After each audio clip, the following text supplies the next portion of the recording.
अल्हम्दुलिल्लाह नहमदुहु व नस्तईनुहु व नस्तगफिरुहु व नु'मिनु बिही व नतवक्कलु अलैहि व नऊज़ु बिल्लाहि मिन शुरूरि अनफुसिना व मिन सय्यिआति अअमालिना मन यहदिहिल्लाहु फला मुदिल्ल लहु व मन युद्लिल्हु फला हादिय लहु व नशहदु अन ला इलाहा इल्लल्लाहु वहदहु ला शरीक लहु व नशहदु अन्ना मुहम्मदन अब्दुहु व रसूलुहु व सल्लल्लाहु तआला अला खैरि खल्क़िही मुहम्मदिन व आलिही व अस्हाबिही व सल्लम तस्लीमन कसीरा। अम्मा बाद, अऊज़ु बिल्लाहि मिनश शैतानिर रजीम, बिस्मिल्लाहिर रहमानिर रहीम। वैलुल लिकुल्लि हुमज़तिन लुमज़तिन अल्लज़ी जमअ मालन व अद्ददह यहसबु अन्ना मालहु अख़लदह कल्ला लयुनबज़न्ना फ़िल हुतमति व मा अदराक मल हुतमह नारुल्लाहिल मूक़दतु अल्लती तत्तलिउ अलल अफ़इदा इन्नहा अलैहिम मुअस्सदतुन फ़ी अमदिन मुमद्ददा। सदक़ल्लाहुल अज़ीम।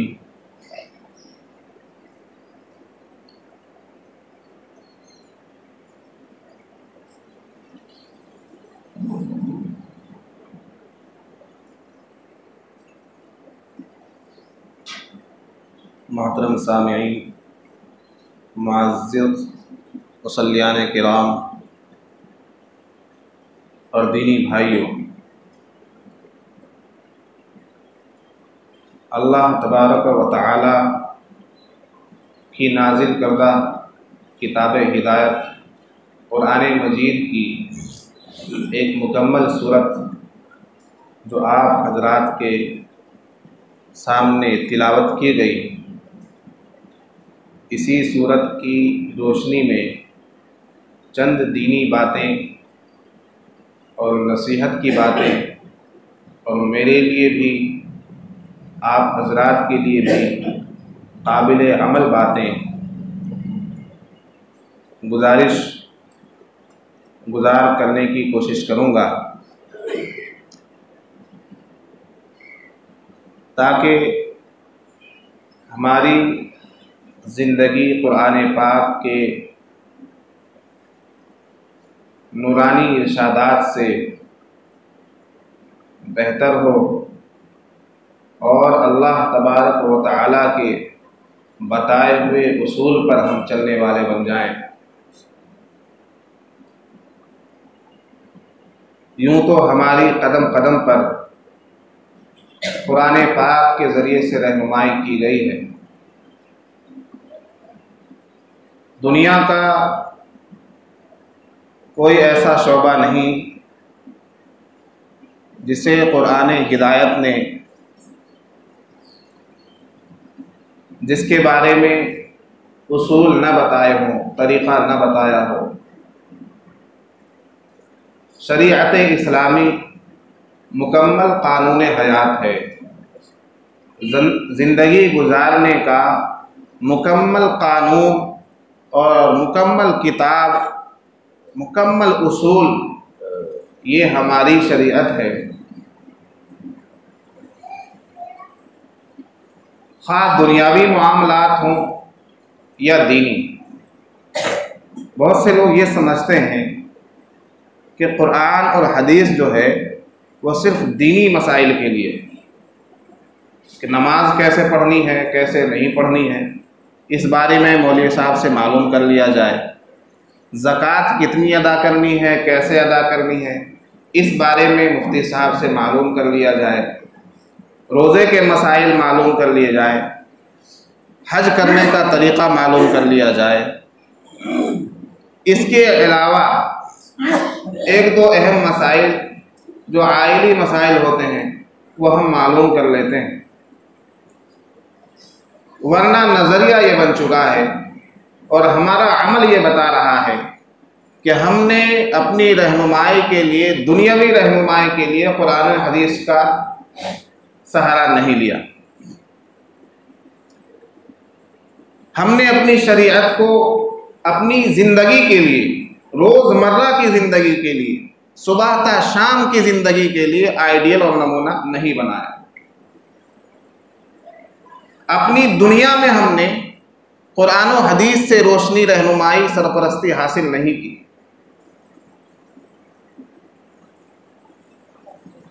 वरना होना तो ये चाहिए था कि हमें कोई भी काम करना हो, किसी भी जानिब कदम बढ़ाना हो, कुछ भी फैसला लेना हो, खा वो दुनियावी हो या दीनी, उसका ताल्लुक हमारी घरेलू ज़िंदगी से हो या बाहर की ज़िंदगी से, उसका ताल्लुक हमारी तिजारत से हो या मुआशरत से, उसका ताल्लुक हमारे किसी भी फ़ेल व अमल से हो, हम उसके लिए कुरान और हदीस की रहनुमाई हासिल करते, अपनी शरीयत की रहनुमाई हासिल करते, कानून इलाही की रहनुमाई हासिल करते, मौलाना और मुफ्तियाने किराम से हम दरियाफ्त करते कि मैं ये काम शुरू करने जा रहा हूँ, मुझे इस काम के लिए इरादा करना है, फ़ैसला लेना है, आप बताइए कि हमारा दीन, हमारा इस्लाम, हमारी शरीयत इस बारे में क्या रहनुमाई कर रही है। लेकिन नहीं, एक आम नज़रिया बन चुका है कि दीन की कोई बात हो, नमाज की कोई बात हो, रोज़े की कोई बात हो, हज की कोई बात हो, दीन से जुड़ी हुई कोई बात हो तो पूछ ली जाए, वरना दुनिया का अगर हमें कोई काम करना है तो मौलवी साहब से पूछने की ज़रूरत नहीं। तो हमने दीन को महदूद कर दिया, शरीयत को महदूद कर दिया, कुरान के पैगाम को और कुरान के उसूल हयात को हमने महदूद कर दिया है कि ये सिर्फ दीन तक के लिए है। दुनियावी मसाइल में हम खुद फैसल हैं, हम खुद फैसला करेंगे क्या हमारे लिए बेहतर है, क्या हमारे लिए नुकसानदेह। ये आम नज़रिया। लिहाजा आप देख लीजिए, कोई आकर नहीं मालूम करता कि मौलाना हमारे यहाँ शादी की तकरीब है, बता दीजिए सुन्नत का तरीक़ा क्या है। सुन्नत की रूह से, इस्लाम के नुक्ते नज़र से, शरीयत की रूह से हम किस तरीक़े पर चलें कि हमारी मुकम्मल शादी खाना आबादी इस्लाम के तरीक़े पर हो जाए, नहीं मालूम करता। लोन लेने से पहले कोई नहीं मालूम करता जायज़ है या नाजायज़। सूद खाने से पहले कोई नहीं मालूम करता जायज़ है या नाजायज़।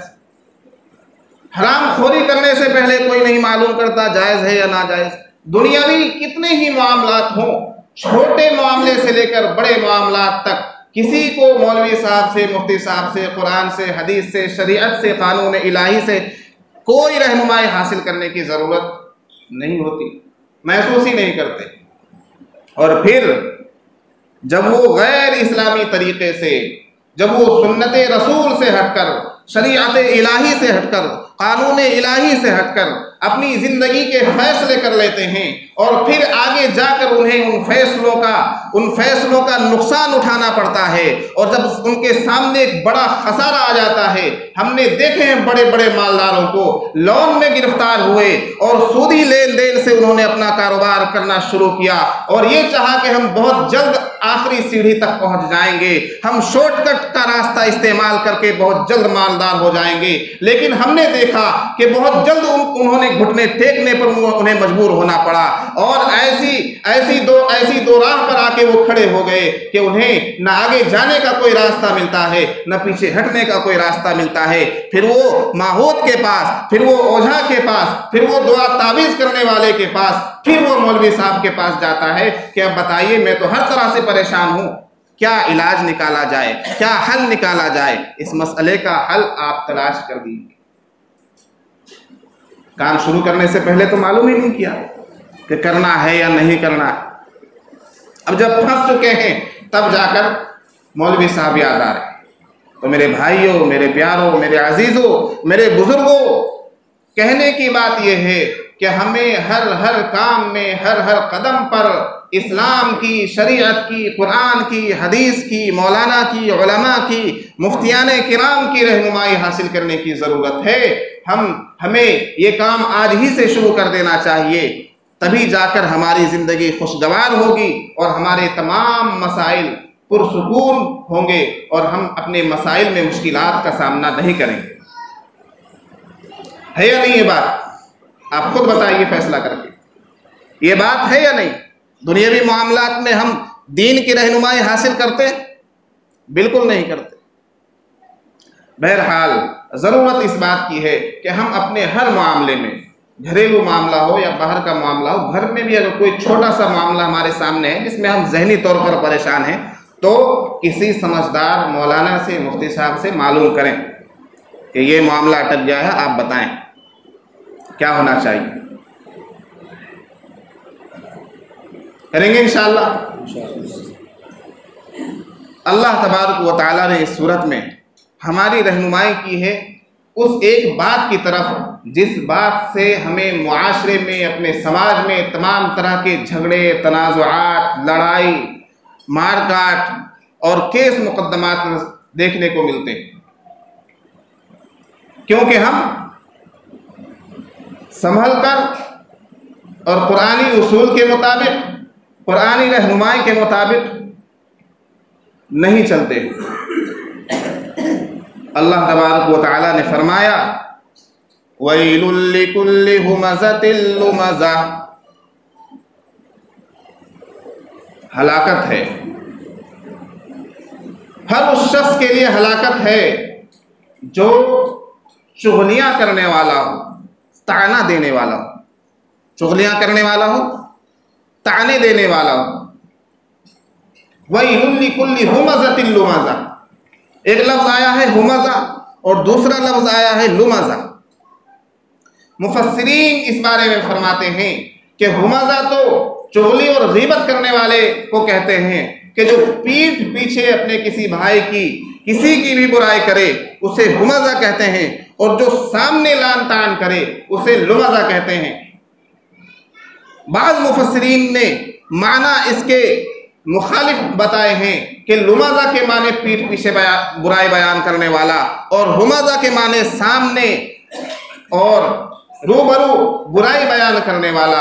बहरहाल दोनों लफ्ज़ों के मानी और मतलब ये हैं कि आदमी किसी के बारे में नफ्स निकाले, किसी के बारे में बुरी बात कहे, खा वो इल्ज़ाम की कबील से हो या हकीकत में वो बुराई उसके अंदर पाई जाती हो, हकीकत में वो बुराई उसके अंदर पाई जाती हो, तब भी वो बुराई उसके अंदर नहीं पाई जाती है, तब भी दोनों सूरतों में बुराई बयान करने वाले के लिए अल्लाह तबारक व तआला ने, हम सब के खालिक और मालिक ने ये वईद फरमाई है, वैलुल लिकुल्लि हुमज़ा, हर हुमज़ा के लिए, हर लुमज़ा के लिए, हर बुराई बयान करने वाले के लिए, हर गीबत करने वाले के लिए, हर चुगली करने वाले के लिए, हर उस आदमी के लिए जो सामने या पीठ पीछे किसी को तकलीफ देता हो, अपनी जुबान के ज़रिए, अपने हाथ के ज़रिए, अपने पैर के ज़रिए, अपने जिस्म के किसी भी अज़ू और किसी भी हिस्से के ज़रिए अगर कोई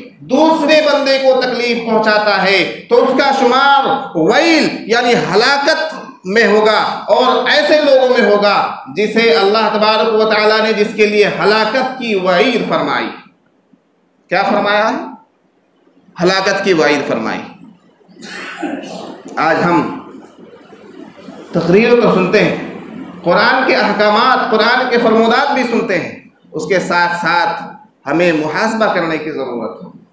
अपनी ज़ात में मुहासबा करें, सबसे पहले अपनी ज़ात में मुहासबा करें, फिर अपने घरों में मुहासबा करें, अपने मुताल्लिकीन के अंदर मुहासबा करें कि आखिर तनाज़ो की शक्ल क्या बन रही है, आखिर ये झगड़े क्यों उभर रहे हैं, आखिर क्यों हमारे घरों में सुकून का माहौल नहीं है। मुहासबा करें आप। फलाने फलानी को ऐसा कह दिया, फलानी ने फलाने के बारे में ऐसा कह दिया, उसके बारे में ये बात दूसरे तक पहुंच गई, तीसरे के बारे में वो बात चौथे तक पहुंच गई। चुनांचे लड़ाई और झगड़े का एक बाजार गर्म हो जाता है और एक वो सिलसिला शुरू हो जाता है कि साल हाँ साल तक रिश्तेदारियों में दरार पैदा हो जाती है या नहीं? ये बात कुछ गलतफहमियां होती हैं, कुछ हकाइक होते हैं, लेकिन अल्लाह का कानून देखिए, अल्लाह का उसूल देखिए।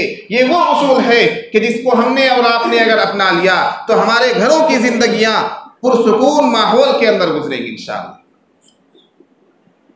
फरमाया कि पीठ पीछे भी बुराई नहीं करनी है, सामने भी बुराई नहीं करनी है। बुराई उसके अंदर पाई जाती है तब भी नहीं कहना है, बुराई नहीं पाई जाती है तब भी नहीं कहना है।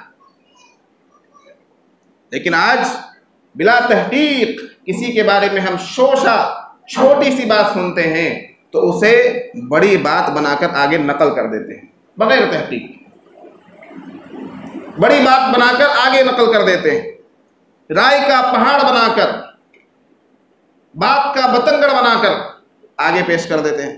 फलां के बारे में सुना है, ऐसा ऐसा है, और फिर वो दूसरा तीसरे को और बढ़ा चढ़ाकर बता देता है। इसलिए अल्लाह के नबी सल्लल्लाहु अलैहि वसल्लम ने फरमाया कि आदमी के झूठा होने की यही अलामत काफ़ी है कि वो सुनी सुनाई बात आगे नकल कर दे, सुनी सुनाई बात आगे नकल कर दे। और बुराई किसी के अंदर अगर पाई जाती है, आपने किसी की बुराई सुनी है तो बुराई के बारे में तो यह है कि आपको तहकीक भी हो जाए, आपको पक्का मालूम हो जाए 100% कि हाँ ये बुराई उसके अंदर है, उसके बावजूद भी आपको बयान नहीं करना है, किसी के सामने नहीं कहना है। आप बताइए कि अगर आप किसी की बुराई को दूसरों के सामने उजागर करेंगे, वो बुराई छोड़ देगा? छोड़ देगा? नहीं छोड़ेगा। आपको अगर इतनी ही उसकी फिक्र है तो उसकी इस्लाह की कोशिश कीजिए, उसे एक तरफ ले जाइए, उससे मोहब्बत के साथ अपने ताल्लुक़ का वास्ता देकर कहिए, भाई हमने आपके बारे में ऐसा सुना है, ये बात गलत है, नहीं होनी चाहिए। तो ये है नही अनिल मुनकर। क्या है ये? नही अनिल मुनकर, बुराई से रोकना। हम लोगों ने नहीं अनिल मुनकर किसको बना लिया है? बुराई को बयान करना, बुराई को आम करना, ये नहीं अनिल मुनकर हो गया हमारे नजदीक। ये नहीं है मेरे भाई, नहीं अनिल मुनकर है बुराई से रोकना, बुराई को ख़त्म करने की कोशिश करना, उसकी इस्लाह करना। और वो इस्लाह उसी वक्त हो सकती है जब हमने किसी के बारे में कोई बात सुनी कि ये इस्लाम से हटकर, शरीयत से हटकर कोई गुनाह का काम कर रहा है, कोई फसाद का काम कर रहा है, कोई फितने का काम कर रहा है, कोई झगड़े का काम कर रहा है, तो उससे मिलिए, बसाते खुद उससे मिलिए और कहिए कि हमने आपके बारे में ऐसा सुना है, अगर आप में ये बात है तो ये इस्लामी नुक्ते नज़र से ये बात ठीक नहीं है, आप अपनी इस आदत को चेंज कीजिए, बदलिए, ये हमारी आपसे दरख्वास्त है। लेकिन ऐसा होता है? ऐसा बिल्कुल नहीं होता। वैलुल लिकुल्लि हुमज़ा, हलाकत है और हर उस शख्स के लिए जो सामने बुराई करता हो या पीठ पीछे बुराई करता हो। हमने अपने बहुत से अहबाब को बोलते हुए सुना। हमारे कितने भाई ऐसे हैं जो कहते हैं हम तो मुंह पे बोल देते हैं, बहुत बड़ी हिम्मत की बात कर रहा, हम तो मुंह पे बोल देते हैं, किसी की पीठ पीछे नहीं बोलते हैं, हम मुखर बोले तो ही भले नहीं। तो ये जो मुंह पे बोलने वाली आदत है, ये क्या बहुत बड़ी तारीफ की बात है क्या? ये भी जहन्नम में ले जाने वाली बात है। अल्लज़ी जमअ मालन मुअद्ददा। अब तीसरे आदमी के बारे में सुनिए, अल्लज़ी जमअ मालन मुअद्ददा, हलाकत है उस शख्स के लिए जो अपने माल को गिन गिन कर रखता है, अपने माल को गिन गिन कर रखता है। मुख्तसर अंदाज में बता रहा हूँ, पूरी सूरत की तफसीर करनी थी लेकिन वक्त नहीं है। अल्लज़ी जमअ मालन मुअद्ददा, जो अपने माल को गिन गिन कर रखता है, सुबह गिनता है, शाम गिनता है, दोपहर गिनता है, कुछ कमा कर आता है तब गिनता है, कुछ गंवा कर आता है तब गिनता है, और सोचता क्या है? यहसबु अन्न मालहु अखलदा, सोचता यह है कि उसका माल उसे हमेशा रखेगा, उसका माल उसे हमेशा रखेगा, यानी वो हमेशा इस माल की वजह से जिंदा रहेगा या हमेशा उस माल का फायदा उसे मिलता रहेगा। लेकिन हकीकत इसके मुखालिफ है। यहसबु अन्न मालहु अखलदा, कल्ला कल्ला लयुनबदन्न फिल हुतमा, हरगिज़ ऐसी बात नहीं है, वो जरूर भी जरूर हुतमा में डाला जाएगा। कल्ला लयुनबदन्न फिल हुतमा वमा अदराका मल हुतमा नारुल्लाहिल मुक़दा। और आपको मालूम भी है कि हुतमा क्या चीज़ है? वो अल्लाह की भड़काई हुई आग है, वो अल्लाह की भड़काई हुई आग है। इंसान जब किसी आग को भड़काता है तो आप यकीन कीजिए कि उसमें हाथ तो क्या, उंगली भी डालने की हिम्मत नहीं होती। आप बताइए कि इंसानों को बनाने वाला, सारी मखलूक़ात को बनाने वाला, सारी कायनात को बनाने वाला अगर किसी आग को भड़काता और दहकाता है तो उस आग में जलने की किसी के अंदर सकत और हिम्मत हो सकती है? हरगिज़ हरगिज़ नहीं। उस आग की तो लपटों को भी हम बर्दाश्त नहीं कर सकते मेरे दोस्त। यहसबु अन्नमा लहु अखलदा कल्ला लयुनबज़न्न फिल हुतमा वमा अदराक मल हुतमा नारुल्लाहिल मुक़दा अल्लती तत्तलिउ अलल अफ़इदा। जो दिलों तक चढ़ जाएगी, वो आग ऐसी है कि दिलों तक चढ़ जाएगी। अल्लती तत्तलिउ अलल अफ़इदा इन्नहा अलैहिम मुअसदा फी अमलिन मुमद्ददा। जो दिलों तक चढ़ जाएगी और वो उस शख्स को जो माल को जमा करके रखता है, उस शख्स को जो पीठ पीछे बुराई करता है और उस शख्स को जो सामने बुराई करता है, उसको चारों तरफ से वो आग बंद कर देगी। चारों तरफ से क्या कर देगी? बंद कर देगी। कैसे बंद कर देगी? लंबे लंबे सुतूनों में बंद कर देगी, लंबे लंबे खंभों में बंद कर देगी, बड़ी बड़ी जंजीरें डाल दी जाएंगी और वो जंजीरें भी आग की जंजीरें होंगी, वो सुतून भी आग के सुतून होंगे, वो खंभे भी आग के खंभे होंगे। चारों तरफ से जो चीज भी नजर आएगी वो आग की नजर आएगी और उस आग की कैफियत ये होगी कि उसे अल्लाह तबारक व तआला ने भड़काया होगा। आप बताइए, किसी के अंदर ये मजाल है, किसी के अंदर ये सकत और हिम्मत है, किसी के अंदर ये ताकत और कुव्वत है कि उस आग को बर्दाश्त कर सके? हरगिज हरगिज नहीं। तो मेरे भाइयों, हमें अपने आप में चेंजिंग लाने की ज़रूरत है, हमें अपनी आदत को बदलने की ज़रूरत है। ज़रूरत इस बात की है कि हम किसी की टोह में ना रहें, किसी की ग़ीबत ना करें, किसी को सामने भी बुरा ना कहें, किसी को पीठ पीछे भी बुरा ना कहें। और जिसके अंदर ये आदत पाई जाती है ना पीछे बुराई करने की, सामने बुराई करने की, आप देखेंगे कि उनके मुहिब्बीन कम होते हैं, उनके चाहने वाले बहुत कम होते हैं। जिसके अंदर यह आदत होती है कुछ लोगों की, वो आदत बना लेते हैं कि जब तक 2-4 लोगों की बुराई नहीं करेंगे उनका खाना हजम नहीं होगा। लेकिन आप देखेंगे कि उनके चाहने वाले भी बहुत कम होते हैं। लोग उससे खौफ खाने लगते हैं, उससे डरने लगते हैं। इसके सामने कोई बात कहूंगा या दूसरे के सामने कह देगा। तो ये आदत ठीक नहीं है। अगर आप चाहते हैं कि हमारे मुहिब्बीन ज्यादा हो, हमारे चाहने वाले ज्यादा हो, तो हर किसी के सामने मुस्बत बात कीजिए, हर किसी के सामने मुस्बत बात कीजिए। 2 मिनट है, एक छोटा सा वाकया 2 मिनट में बताकर मैं रुखसत चाहूंगा। मदीने के अंदर एक औरत का इंतकाल हो गया। दूसरी औरत उसको गुस्ल दे रही थी। क्या दे रही थी? दूसरी औरत उसको गुस्ल दे रही थी। गुस्ल देते देते उसने ये बात कह दी, उसकी जांघ पर हाथ रख के उसने ये बात कह दी कि इसके तो फुला मर्द से गलत ताल्लुकात थे। बस ये बात कहना था कि उसका हाथ उसकी जांघ पर, मरी हुई औरत मय्यत की जांघ पर गुस्ल देने वाली औरत का हाथ चिपक गया। क्या हो गया? चिपक गया। अब वो कोशिश कर रही है खींचने की, वो हाथ चिपका हुआ है, जुदा ही नहीं हो रहा है। बहुतों ने कोशिश की, वो हाथ जुदा नहीं हुआ। सुबह से शाम हो गई, शाम से रात हो गई, रात से सुबह हुई, 2 दिन गुजर गए, लाश से बदबू आने लगी, उसका हाथ उसकी जान से छूटने का नाम नहीं ले रहा है। दौर था इमाम मालिक रहमतुल्लाहि अलैह का। इमाम मालिक रहमतुल्लाहि अलैह उस दौर के काजी थे। क्या थे? काजी थे। उन्हें बुलाया गया, उन्हें उन तक बात पहुंचाई गई कि क्या हुआ। इमाम मालिक ने, शॉर्ट कर मैं सुना रहा हूँ, इमाम मालिक ने उस औरत से पूछा, गुस्ल देने वाली औरत से, कि तुमने कुछ कहा था गुस्ल देते वक्त? कि हाँ, मैंने इस पर एक इल्ज़ाम लगाया था कि फला मर्द से इसके ताल्लुकात हैं। कि तुम्हें ये बात तहकीक से मालूम है? कि नहीं, मुझे नहीं मालूम। किसी ने बताई कि नहीं बताई?